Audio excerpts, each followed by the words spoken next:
Welcome back to CryptosRus. I'm George.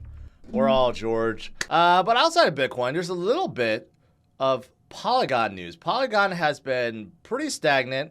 In fact, you could argue a little weak recently, but several good news. For example, T-Mobile owner Deutsche Telekom joins the ranks of Polygon validators. That's awesome. You know, Deutsche Telekom is absolutely huge in Europe, obviously from Germany. Yes, they own T-Mobile, which is obviously pretty big as well in the US, right? But they go power Polygon validator. And guess why? Because they want to partner up with Polygon. That's why. And so many big companies do partnership with Polygon. There's so many out there. So this is absolutely huge, right? Also, their ZK EVM, Polygon ZK EVM, their scaling solution for Ethereum virtual machine, not just chain transactions, but for smart contracts, is exploding right now. 500,000 transactions. They also have a big partnership with Immutable X, which is also going to use ZK EVM, right? So in terms of transactions, growing by leaps and bounds. Also, this will help. Injective is using Wormhole to have cross-chain compatibility. Basically, now you can have Polygon and Injective talk to each other. They're bridged together.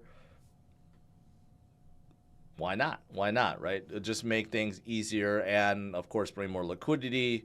So Injective is doing pretty well. Injective is on top of Polygon, in case you're wondering, one of the largest dApp chains within Cosmos.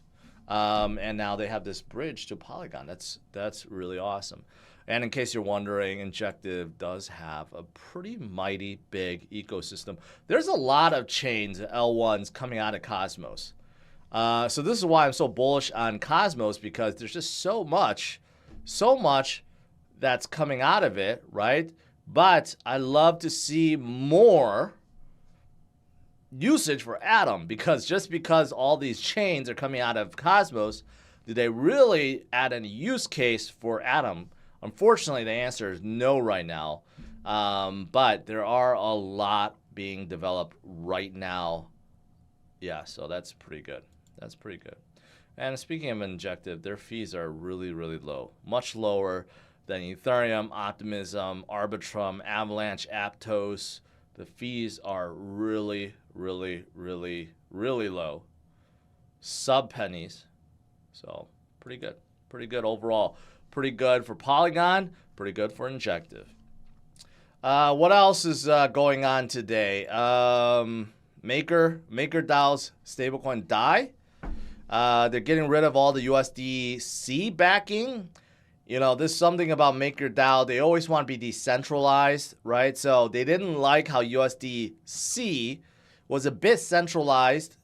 So they originally wanted to go Ethereum, but that would be a horrible idea in terms of using that to back their DAI token. So now they're going with US Treasury bills.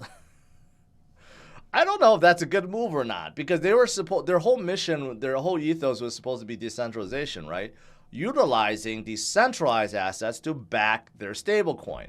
But now they're reducing USDC and adding treasury bills. Treasury bills, which is basically AKA dollars, that's exactly what we want to get away from, right? Like, so that's it's a weird choice. It's definitely a weird choice. And speaking of USDC themselves, they went the opposite. They ditched all their treasury bills and loaded up with cash. So what's better, loading up with cash or treasury bills, right? Why not just load it with cash instead of treasury bills? You know, treasury bills got some banks in trouble, right? So I would argue just go with cash. Again, I don't know. And then lastly, Gate.io, some FUD around it. This morning it was also FUD around Binance. Supposedly they're massively laying people off, and of course it turned out to be FUD, and CZ basically said, no, we don't have any massive layoffs planned, right? It's just business as usual. People leave. People come and go, right? There's no massive layoffs, but of course, people love to spread FUD about Binance, trying to spook the market, trying to make it into a FTX, which it is not. But Gate.io is also facing some FUD. Some people think that they have liquidity problems because there is a multi-chain project called Multichain, which supposedly got arrested in China. So now people are afraid because I think the team just gone silent. Everyone's kind of like selling off multi-chain tokens, and look at this. Team Wallet's moving 3 million of multi into Gate, right? So there's a lot of stuff happening right now with multi-chain. I'm not even that familiar with multi-chain, but supposedly, the CEO got arrested, so now the team is panicking or something like that. Right, and Gate.io is caught in the middle of it. So hopefully none of you guys are invested in multi-chain. Because if you are, you may want to think about getting out. All right, that is pretty much it overall. You know what? Hong Kong opened up for trading. Don't see much action yet. Maybe, they're just a little afraid right now. Maybe they're getting used to it, or maybe there's not enough exchanges. But I think we're going to see an impact soon. We will see an impact. A lot of citizens in Hong Kong, a lot of institutions in China, they have plenty of money sitting on the sidelines. It's just a matter of time. They all enter in. I saw this. Some other crypto influencers that I never heard of before. He basically asked people to send him ETH, and in return, they get nothing. I think it was done as a joke, honestly, right?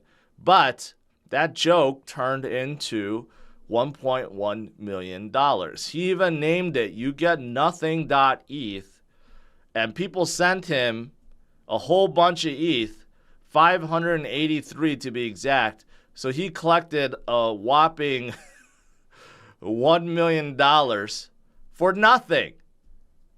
That's how crazy it is. I don't know if this is a joke or what. But yeah, this is a new thing on Twitter.